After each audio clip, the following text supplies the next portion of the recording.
Avui no podíem gravar aquest podcast enlloc més.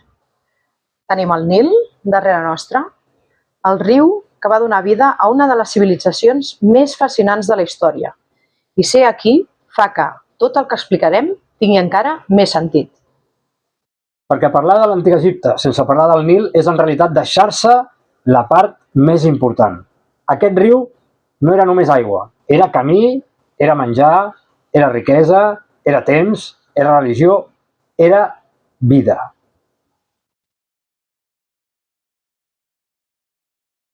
Dintre intro.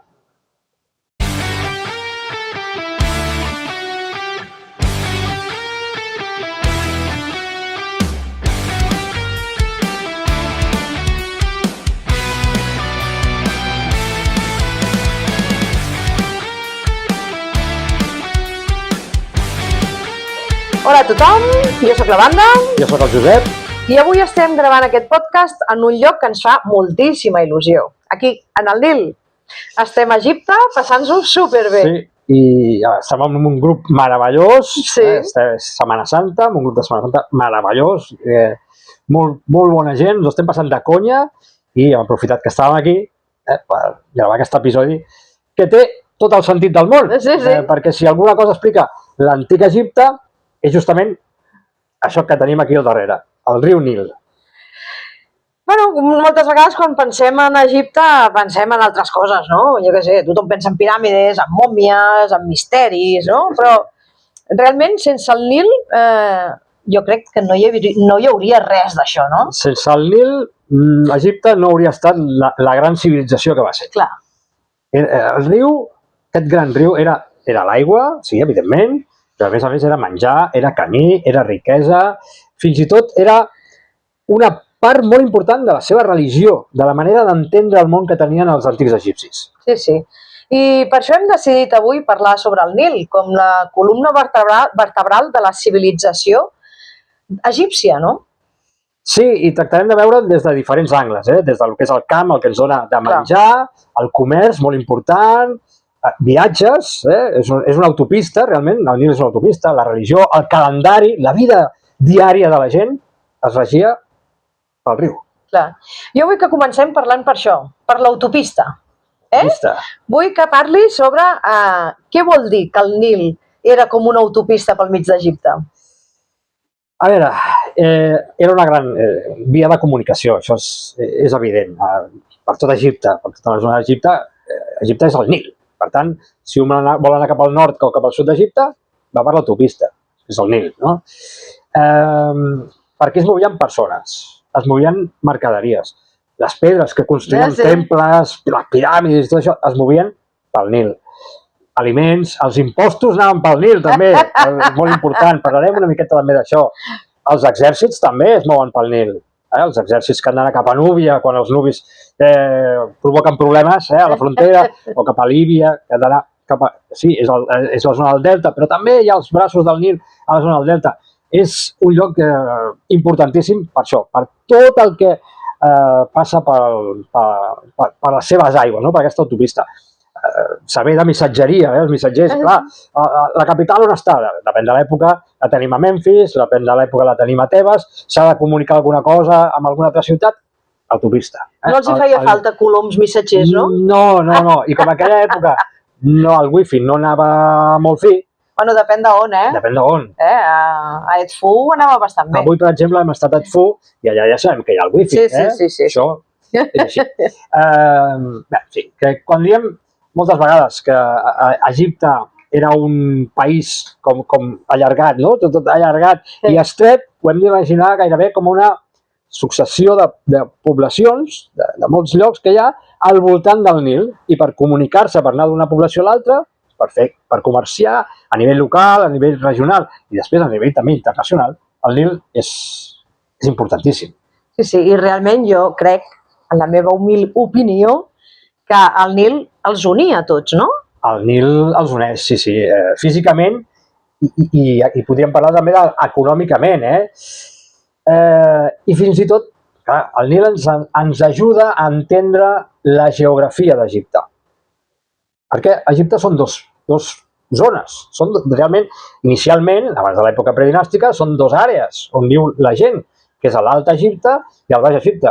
A Egipte, la gran civilització faraònica que coneixem, és la unificació de l'Alt Egipte, que està al sud, perquè és riu amunt, ara estem anant riu amunt, nosaltres estem anant navegant riu amunt, ja estem a l'Alt Egipte, però estem anant cap al Upper Egipte, saps? I després hi ha el Baix Egipte, que és el nord, la zona del nord, la zona del delta, no? I que acaba desembocant en la Mediterrània.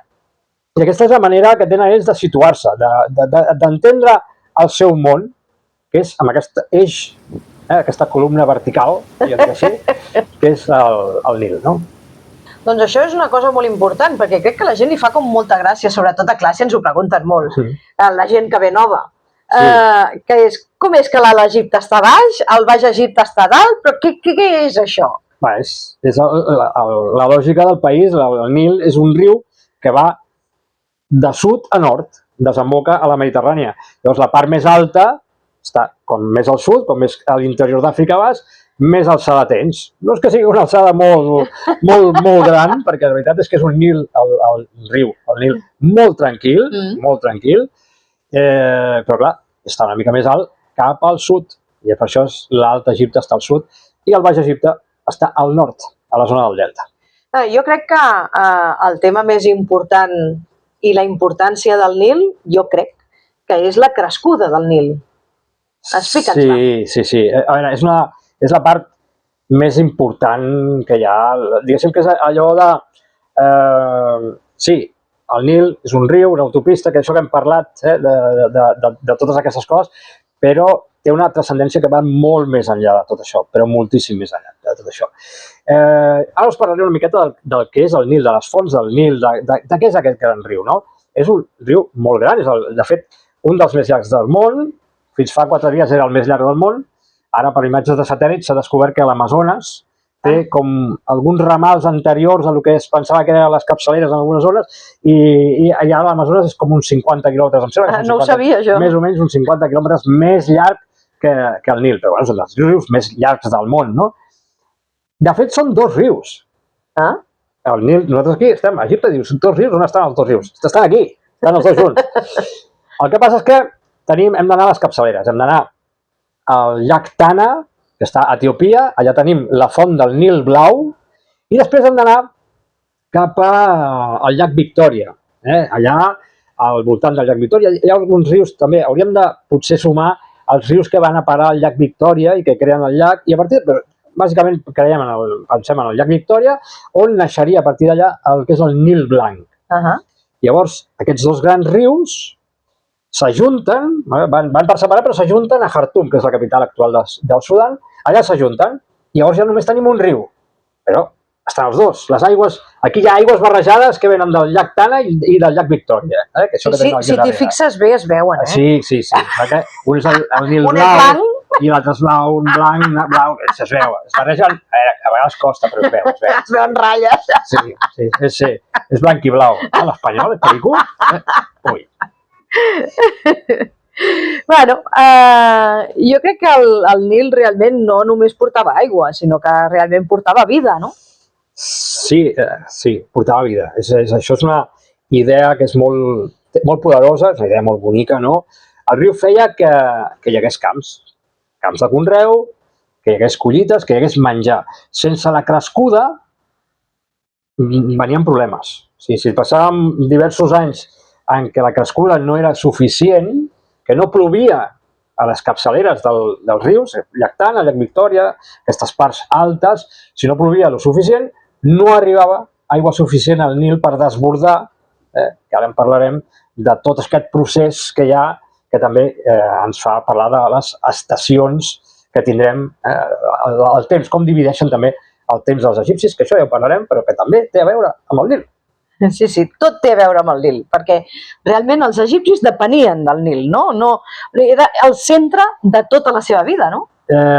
Sí, a més, a veure, també hem de pensar que no hem d'esperar, no n'hi ha prou, amb esperar que el Nil faci tota la feina. el 90% de la feina l'ha de fer, gairebé el 90%, del que és aportar l'aigua i la crescuda. Però hem de pensar que hi havia canals també, que hi havia petites preses, algunes eines també per portar aigua als camps, per treure les aigües del Nil i portar-les als camps. És a dir, la natura sola ha de fer un percentatge molt elevat, però després hi ha la gent que viu al voltant que ha d'aprofitar aquest recurs. No el pot agafar aquest recurs que t'està regalant la natura, és un regal de la natura, i agafar i no fer res. Els egipcis el van saber aprofitar, el van exprimir al 100%. Perfecte. Hi ha una cosa que a mi m'agrada molt, que és que els egipcis feien servir el Nil, les crescudes, realment com a calendari, no? Sí. A diferència de nosaltres, que tenim 4 estacions, ells dividien l'any en 3 estacions de 4 mesos, aproximadament 3 de 4 mesos.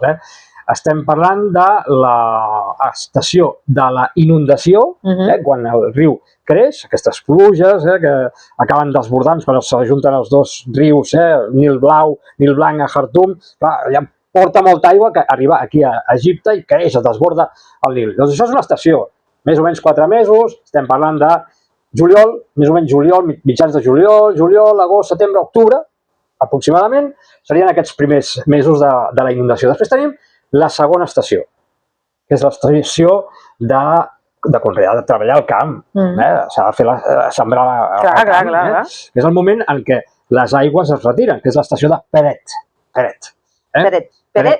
Sí, Peret era un cantant, sí, rumba, però és Peret. Sí, Peret. Doncs és aquesta estació que es diu així, es diu Peret, o Peret. Doncs és el moment en què les aigües es retiren, les aigües tornen altra vegada al seu curs normal i deixen tot aquest espai que han inundat, doncs tot perfecte, amb tots els, vaig a dir fems, però amb tot el llim, tota aquella condiment que ha anat arrossegant i que farà que aquest camp sigui fèrtil, que sigui molt productiu. Llavors, hem de tenir en compte que tot això dona un color com així fosc, color negre, i que això ens dona no només les estacions que estem parlant, ens dona també el nom de l'antic Egipte. Ah, sí? Quin era el nom? Es deia Kemet, a l'antic Egipte era Kemet. De cremat? Què vol dir? No, sí, em tens cremat, tu em tens cremat. Kemet vol dir la terra negra. Egipte era la terra negra per això, per l'acció del Nil. Aquesta era la segona etapa que et deia. I després, clar, una vegada s'ha treballat al camp, hem d'esperar a la tercera etapa. La segona més o menys començava ja a finals d'octubre, novembre, desembre, gener, febrer. Ens n'hem d'anar cap al mes de març aproximadament, que comença el que seria l'època de la collita, que és Xemo. I aquesta època, més o menys, tindrem des de març,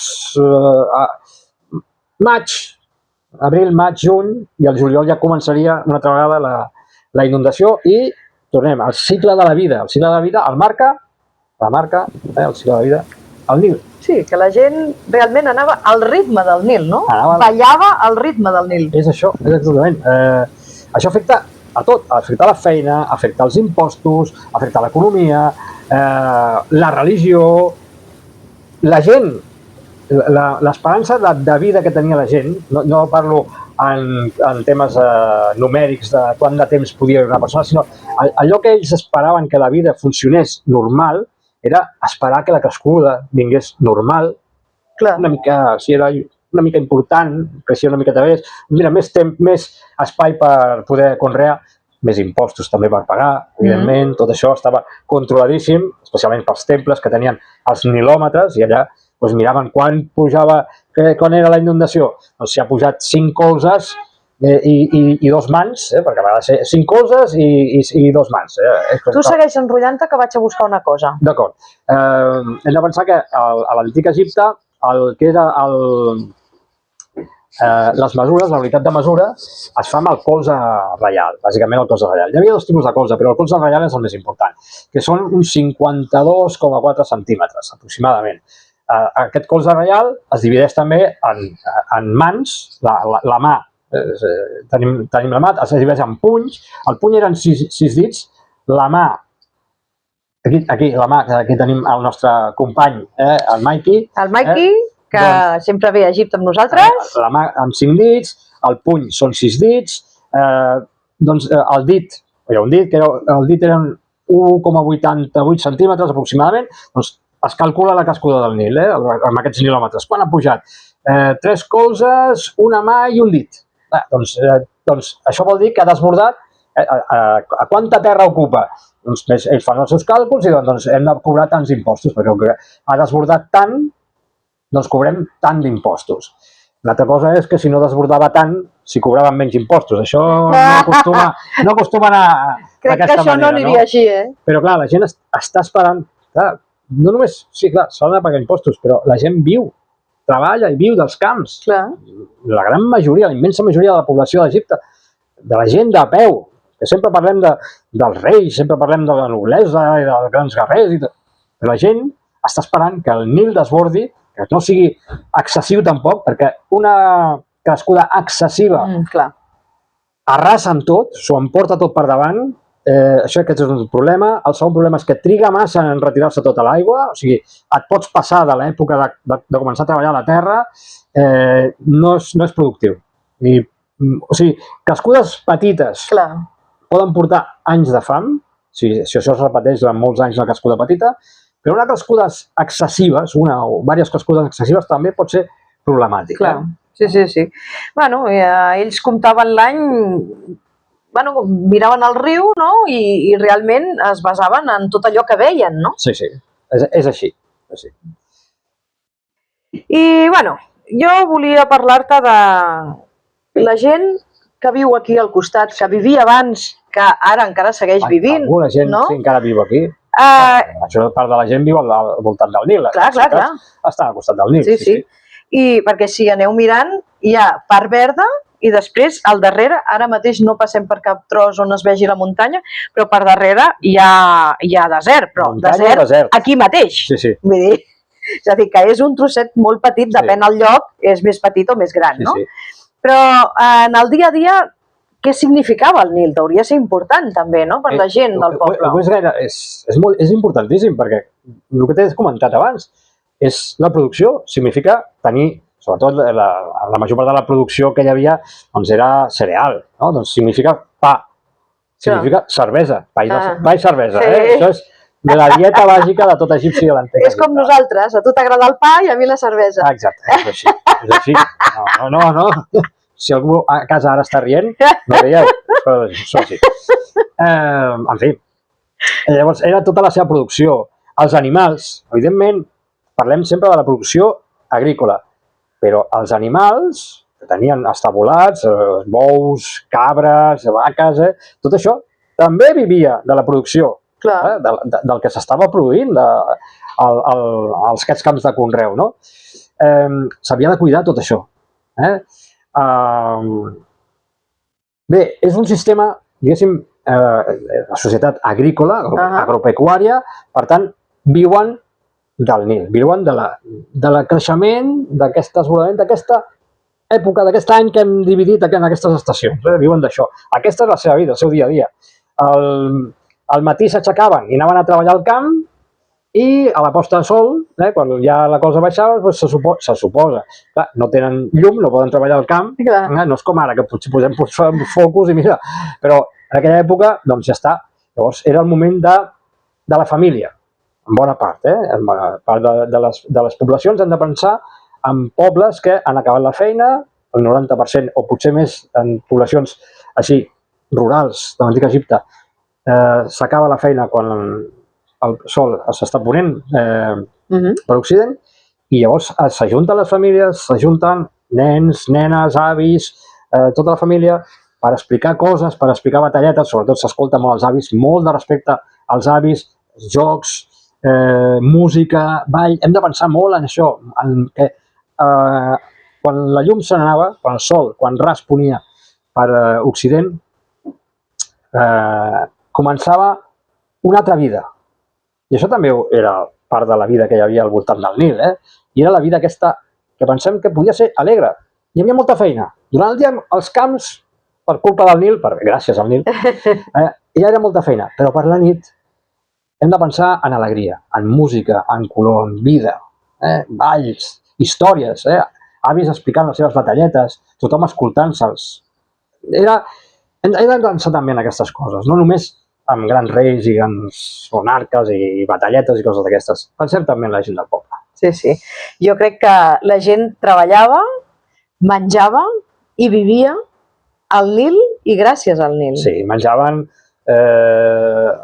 gràcies al Nil, menjaven del que estaven sembrant, del que collien, pagaven impostos, havien de pagar tots aquells que treballessin als camps, havien de pagar impostos, passava cada any el recaptador d'impostos, o s'havia d'anar al temple a pagar els impostos, perquè clar,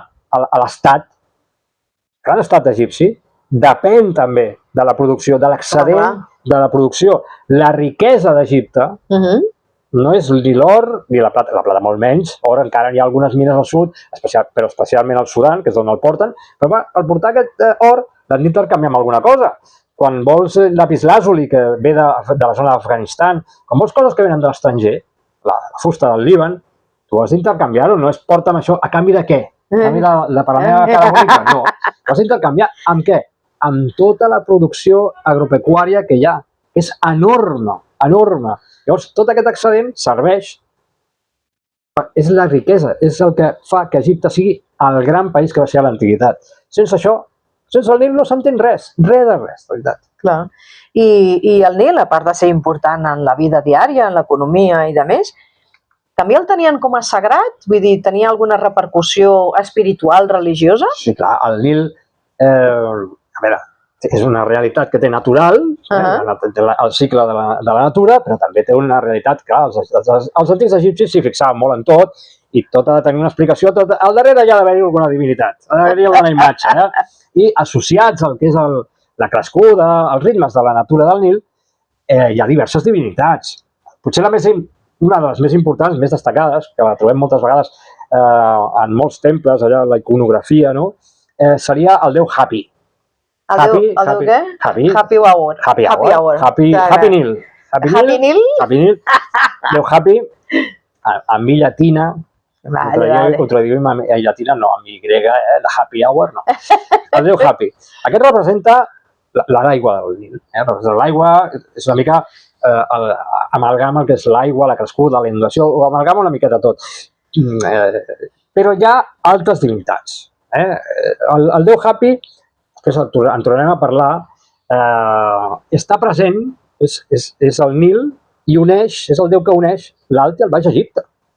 Comença, tenien la idea que el Nil començava a l'Alt Egipte, a la part més al sud que hi havia, a la frontera més sud que tenien els egipcis, allà començava, allà és on hi havia les fonts, on començava a desbordar el Nil, no? I clar, és important perquè allà comença i a la zona del delta acaba, el déu Hapi és el que uneix Alt i Baix Egipte, no? Però hi ha altres divinitats, especialment importantíssimes, que són la triada d'Elefantina. Importantíssima. L'illa Elefantina, que està precisament a l'Alt Egipte, de fet, ara ens estem dirigint cap allà, ens estem dirigint cap a Assuan, està al costat d'Assuan, Elefantina. Demà anem? Demà, precisament. Quan veieu aquest vídeo, ja ho haurem visitat, però ho estem gravant, que demà sí, visitarem l'illa Elefantina i anirem a fer alguna coseta més. A l'illa Elefantina ja tenim un seguit de temples que ens remunten des de les primeres dinasties, des del regne antic fins a l'època ptolemaica, és a dir, tota la història d'Egipte. Quan anem a Karnak, o anem a Luxor, aquests grans temples que visitem, o el temple d'Edfu, preciosos, meravellosos. Estem parlant gairebé no d'una època concreta, especialment el temple de Karnak és molt... Ja tenim informació de que allà hi ha temples o recinte cultural a l'època del Regne Mig. Això, el Regne Nou comença una expansió d'aquest temple i que tindrem el tercer període intermedi, baixa època, a l'època ptolemaica, tothom anirà ampliant una miqueta aquell gran temple, no? Però no tenim documentat ben, com a mínim, no hi ha una informació que ens aporti la idea de que a Amon, perquè és el temple dedicat a Amon, ja tingués un gran temple o un espai realment important de culte a Karnak, a la zona on està Karnak, en el Regne Antic. En canvi, Elefantina, tenim temples des del Regne Antic fins a l'època ptolemaica. És tota la història. Per què? Allà tenim tres divinitats importants, que us he dit, la tríada d'Elefantina. Les tríades normalment són tres déus, el pare, Déu pare, deessa mare i Déu fill o deessa filla, perquè en aquest cas és la deessa filla, el Déu pare, que seria Num, el Déu Num, Déu amb cap de carner, la deessa Satet o Satis o Satet, i la deessa Anuket, la filla que seria Anuket, Anukis o Anuket. Estem parlant de que cadascun d'aquests té la seva funció en aquest cicle vital. El déu Hnum és el responsable de la crescuda. Ja també a prop d'on estarem a l'illa Elefantina, al costat hi ha la illa de Sehel, i allà hi ha una estela que es va crear molts anys després. És una estela que parla de l'època del rei Djoser, de la tercera dinastia, el que va construir la piràmide esglaonada. Però que es va escriure, aquest text, el que tenim a Elefantina, en època ptolemaica, època grecorromana, no?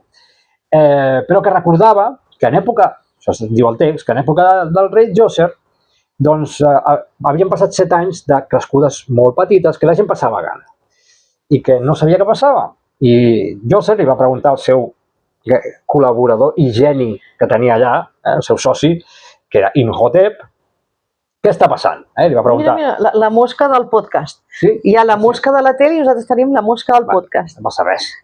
Doncs això que us comentava. Ara va passar la mosca. Imhotep li va comentar que és que no s'estan fent, no s'està cuidant el temple, que se suposa que hi havia un temple llavors allà, a Elefantina, el temple dedicat a Num, que Num és la divinitat que se li han de fer les ofrenes corresponents perquè faci la crescuda. Llavors, escolta, ràpidament Djoser es va posar mans a l'obra i a fer les ofrenes, a arreglar el temple i tot això. I se li va aparèixer Num en somnis i li va dir, has fet el que havies de fer, més o menys, estic dient tot per damunt, i no pateixis que tindràs crescuda. I llavors a partir d'aquell moment va haver-hi crescuda, normal, i la vida va tornar a néixer, no? A Egipte va passar aquest període de fam, no? Això és una cosa... Tot super happy, no? Exacte, això és important, no? Num representa això, el creixement, és la font. La font del Nil és la crescuda que provoca Num. Després tenim a la deessa Satet. Satet estaria més associada a aquest desbordament que té el Nil. Una cosa és la crescuda. Sembla com que dintre d'aquesta triada el déu pare deixa anar les aigües i la deessa mare diu, bueno, jo ara què faig amb totes aquestes aigües? El que fa és desbordar, fer aquest desbordament, portar també tots aquests llims, tota aquesta terra fèrtil, aquest abonament, no? Però tot això, el de l'abonament, ja és cosa de la tercera divinitat. Qui ho deixa allà, qui ho plantarà tot aquest abonament, serà Anukis, o Anuket, la tercera, la filla d'aquesta tríada, no? Llavors és tot aquest cicle del creixement bàsic. Per això és molt important tenir content el déu Num, a la deessa Sates o Satet i a la deessa Anuket. És importantíssim tenir-los contents, ben alimentats, o sigui, les ofrenes, que no els hi falti mai de res, que els temples estiguin sempre ben arregladets, ben nets, tot ben arregladet, perquè si no ens ho juguem tot. És que t'ho jugues tot. Realment, hi ha una part que sí, que és natural, crescuda, però hi ha una part religiosa. Si no fem aquestes ofrenes, anem pel pedregar. I les ofrenes són aquestes 3 grans divinitats de la tríada d'Elefantina. També el déu Hapi, que evidentment representa les aigües. Però aquests serien els més importants, no els únics, però sí que són les divinitats més importants. Però hi ha moltes divinitats que venen d'animals del Nil. Hi ha Sobek? Sí, hi ha Sobek. Hi ha tots? Hi ha també l'hipopòtam femení, la tueris. L'hipopòtam masculí és una mica perillós, però la hipopòtam femenina, la deessa Tueris o Tueret, és la protectora de la llar, sobretot protectora de les dones que han de parir, que estan embarassades. És un símbol importantíssim, també surt del Nil. Hi ha moltes coses al Nil, hi ha moltes llegendes, contes que estan al voltant del Nil. Hi ha moltíssims que és on vivia la gent. Per tant, és font de riquesa, font de cultura, font de religió, font de tot, tota la vida. No, realment, amb tot el poder del Nil, no m'estranya que ho divinitzessin també. Vull dir, és que és normal. És que per ells era el més important. Sí, el Nil no només... Clar, És la producció, sí, producció agrícola importantíssima, però també està molt connectat amb la fertilitat i tot això, però també amb l'ordre, la idea d'ordre. Una de les coses que temien els egipcis era el caos. Sí. Per tant, què és l'ordre? Doncs l'ordre és que hi hagi un creixement, que el Nil desbordi de forma normal, important, una crescuda important, sense que sigui violenta, però important, que després es retiri. Això és ordre. Que les estacions que marca el Nil es succeeixin i que hi hagi aquest ordre. El riu puja, la terra es cobreix d'aquests nutrients, de llim, d'abonament, després les aigües se'n retiren, aquell terra és hiperfèrtil, doncs comences allà a plantar tot el que vulguis, tot el que... Bàsicament eren cereals, hi havia altres coses, lleguminoses i verdures, fruites, de tot també, però bàsicament el cereal. I després es tracta de recollir-ho i tornem a començar, comencem una altra vegada tot el que és aquest cicle. Hem de tenir en compte que en algunes històries, teogonies, parlem de teogonies, que és la creació, de com es va crear tot, el món, de com es crea el món, de com es crea els animals, es crea el cel, la terra, els astres, el que és per nosaltres el Gènesis. El Nil té les aigües, bàsicament, però el Nil té un paper també importantíssim. Tant a la teogonia d'Heliòpolis, del déu Ra, com a la d'Hermòpolis, jo us parlaré una miqueta de la d'Hermòpolis. El Nil està molt present. Primer perquè abans, al començament de tot, o abans del començament de tot, no, hi havia el no-res, que eren les aigües del Nun, es diu les aigües del Nun, aigües inerts, aigua, no hi ha vida en aquesta aigua. Segons la teogonia d'Hermòpolis, d'aquestes aigües apareixerà la muntanya primigènia, la muntanya que es diu Ben-Ben. D'aquesta muntanya, o associada a aquesta muntanya, naixerà o apareixerà una flor de lotos, el nenúfar. I d'aquesta flor de lotos, d'aquest nenúfar, naixerà Atum. Atum és una forma de Ra. Atum, tonyina. Atum en conserva, Atum... Calvo. El tum-tum. Doncs Atum és una de les moltes formes que té Ra, que té 75 formes, però parlem d'Atum, no? I Atum és l'únic déu en aquell moment, que a partir d'ell, ell s'autocrearà i començarà a crear les diferents divinitats que tindrem.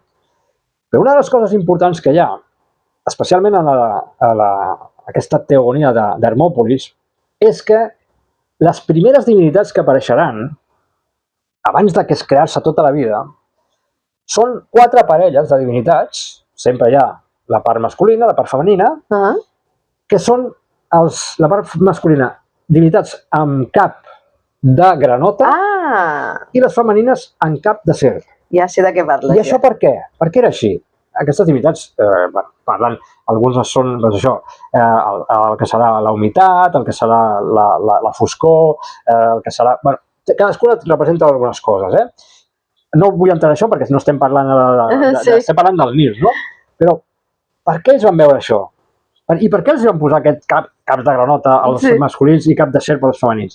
Doncs perquè ells van veure que amb aquesta crescuda, quan creix el Nil, és tot aigua, és inert, no hi ha vida.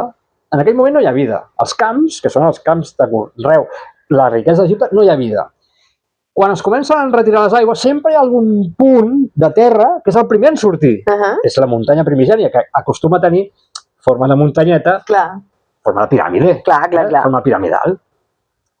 I els primers animalets, primers bitxos, primers animalets, que aniran a ocupar aquest primer tros de terra seran precisament serps i granotes. I si fixàvem molt això, primeres divinitats importants, serps i granotes. Per tant, aquí ve una miqueta la història. Per tant, el Nil també crea aquesta imaginària, aquesta teogonia. És religió, és vida, és moltíssimes coses. Jo vaig a dir-te, tanta passió per l'ordre que tenien els antics egipcis i tanta passió que tenen els egipcis d'avui en dia pel caos. Sí, la veritat és que és bastant caòtic. L'Egipte actual és bastant caòtic i no s'hi pot fer res. Viuen també molt, la gran part del Nil, ara amb la presa de Suan. Vull dir, va ser una construcció moderna importantíssima per la vida actual, de l'Egipte actual. Clar, perquè jo suposo que a l'antic Egipte i a l'actual, que per això han fet la presa,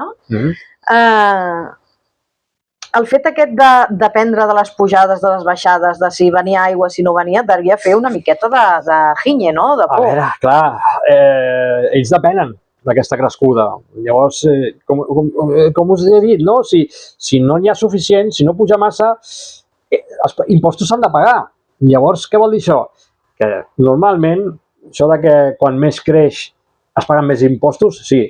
Quan menys creix es paguen menys impostos? Bueno, potser, mira, no ho toquem, pagueu el mateix que l'any passat, sí, però clar, l'any passat és que pagàvem perquè va desbordar molt i aquest any no ha desbordat res. No ho sabem ben bé com anava la cosa. En principi, anava a raó del que creixia, del que desbordava, doncs es cobraven impostos. Però clar, també tens menys producció per les famílies, per subsistir, per viure.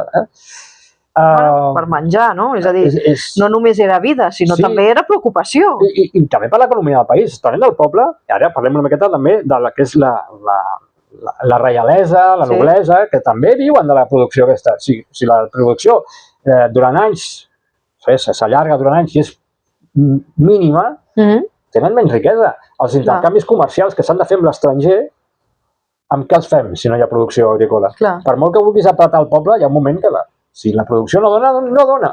I això són problemes greus. I això porta moltes vegades a que hi hagi un cert desgovern i que entrem en períodes, com moltes vegades es diuen aquests períodes intermedis, on seran els nobles locals, els nomarques, bàsicament locals, que agafaran les regnes. Escolta, si el rei no m'arregla el problema que tinc de subministrament d'aliments, doncs ja ho portaré jo, ja ho faré jo. I la veritat és que aquests períodes intermedis, que sempre parlem de caos, realment els que van governar sembla que no, malament del tot, no ho van fer. Tampoc no ho van fer tan malament, no? Sí, aquesta idea tant de caos. El que passa que, vist des de la perspectiva de la reialesa, de la noblesa, que viuen d'aquest ordre, les èpoques intermèdies són caos. Clar, normal. Sí. Això és superimportant, perquè els egipcis no duraven al Nil perquè sí. Jo suposo que el devien també de respectar, no? Perquè se la jugaven molt, no? La major part de la població viu al voltant, els pobles, els temples, la gent... Viu al llarg del Nil. I aquest eix és el que fa possible que, amb el temps, es pugui articular aquest gran estat faraònic que uneix aquest Alt i Baix Egipte. La unificació de l'Alt i el Baix Egipte, el Sematawi, que és la unificació... Sematawi, és que ho ha d'interpretar tot, és que no hi ha manera. El Sematawi és molt important, és la unificació del país. I normalment ho trobem en molts temples, la imatge del déu Hapi, abans us parlava del déu Hapi, aquest déu de les aigües, que està lligant els dos símbols, un símbol de l'Alt Egipte i un símbol del Baix Egipte. La flor de loto, que és un símbol de l'Alt Egipte, amb la flor de papir, que és un símbol del Baix Egipte, la zona del delta. I està lligant aquestes dues flors al voltant del que creiem que és un eix central, que sembla que és el Nil. Hi ha qui interpreta que seria com una tràquea, on tindria uns pulmons i tot, fins i tot. És un símbol d'unificació de l'Alt i Baix Egipte, el Sematawi. Aquest ritual d'unificació de l'Alt i Baix Egipte ho trobem en moltes imatges, normalment és el déu Hapi el que ho protagonitza, a vegades ho protagonitzen el déu Set, divinitat de l'Alt Egipte, i el déu Horus, divinitat del Baix Egipte. Poden fer també aquest ritual de Sematawi, d'unificació de l'Alt i del Baix Egipte. És molt important. La religió, tot, és que és important. El Nil uneix tot, no, el Nil? Uneix el país.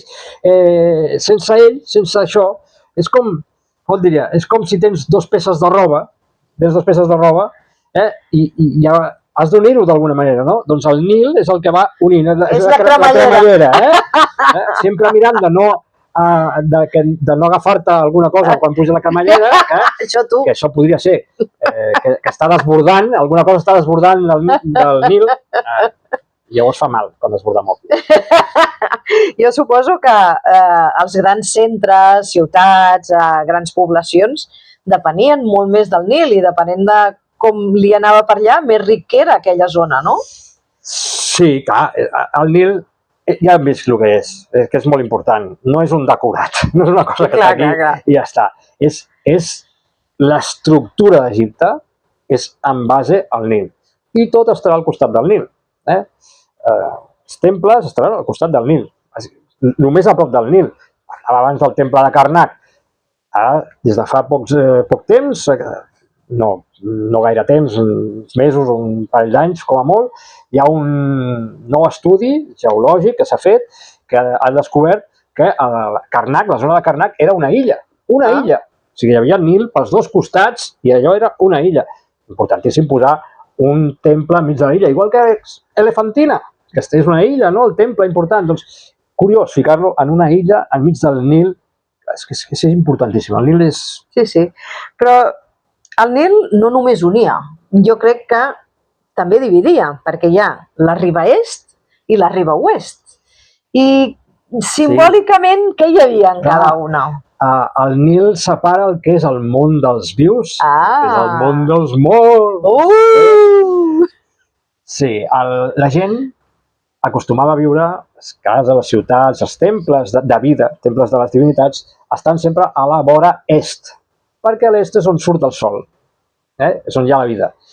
I a l'oest, on es pon el sol, on el sol va a morir, on el sol passarà, no mor, perquè estarà 12 hores nocturnes batallant amb grans enemics, especialment amb Apophis, no? Per tornar a sortir el dia següent. Sabem que després de més de 5.000 anys d'història, Ra segueix guanyant a Apophis, perquè Ra torna a sortir cada matí. Si algun dia Ra no surt, és que ha guanyat Apophis i s'han anat tot a fer punyetes. Però sí, és important perquè el Nil divideix aquest espai dels vius a l'est dels temples funeraris, de les piràmides, de les tombes, que estaran a la part oest del Nil. També el Nil divideix això. No, està superxulo. Jo crec que la conclusió vindria a ser que el Nil no era només important perquè passava per Egipte, sinó que l'important era que a Egipte estava el Nil. Exacte. Egipte sense el Nil no hagués existit. Aquesta societat faraònica sense el Nil. Altres components, també el fet d'estar gairebé aïllat, perquè tens el Nil, però tens desert a un costat i a l'altre, tens la Mediterrània al nord, al sud tenies el límit de les cataractes, de les cascades que hi havia, perquè són límits naturals. Després tens, més enllà del desert oriental, tens el Mar Roig, sí que tens un istme, un pas que tens cap al llevant mediterrani, a la zona del Sinaí, però és molt poc, i hi ha contactes amb aquestes poblacions. Però aquesta, especialment en l'Alt Egipte, que està més tancadet, associat al Nil, fa que hagués aparegut aquesta societat que, d'una altra manera, no hagués existit mai.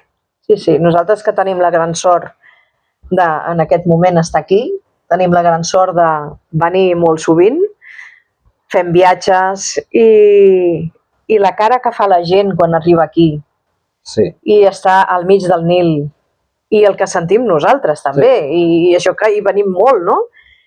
Però jo els entenc, perquè jo quan estic navegant pel Nil, com ara mateix, el que se sent realment és pau, és tranquil·litat, és...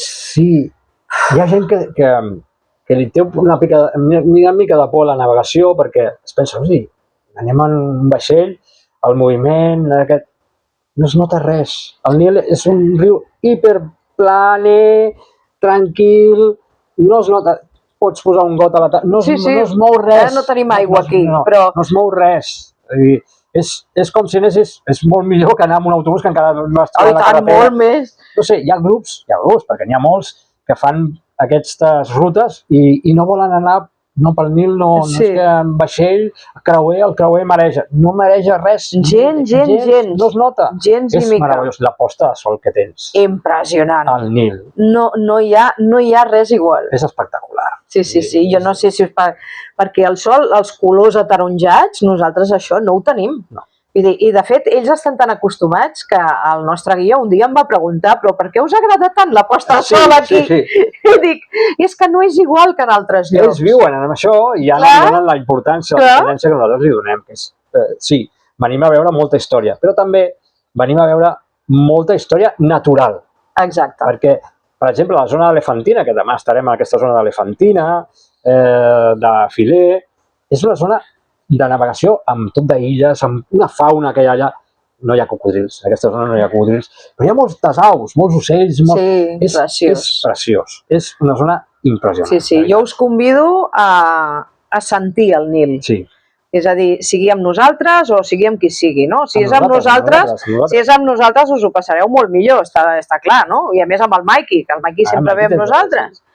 Però jo us convido a sentir-lo, a viure'l, a olorar-lo, és que és... A veure aigua no. A veure aigua no.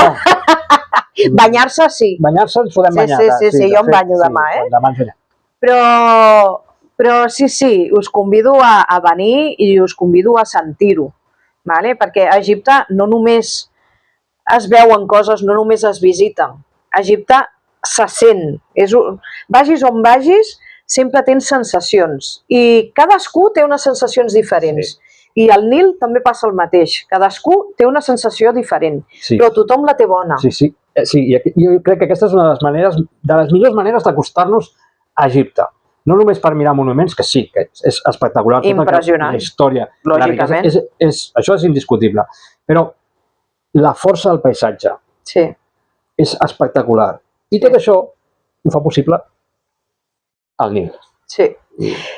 Bueno, jo crec que ja hem acabat. Per avui ho tenim. Sí, si us ha agradat aquest episodi, deixeu-nos comentaris, seguiu-nos, sobretot, seguiu-nos, per estar al tanto de tot el que fem. Està aquí baix l'enllaç o està aquí dalt? Està baix. Subscriure's.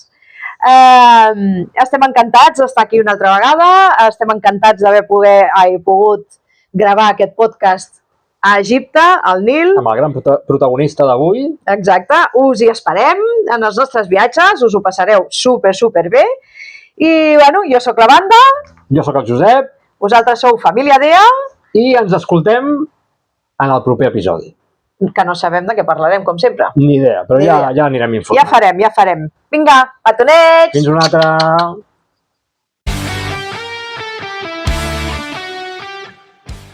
Vale. Vinga. Bueno, això... Ara. És important perquè els egipcis... Els escèptics també són importants a l'antic Egipte. Corre que vindrà el vaixell, Sí.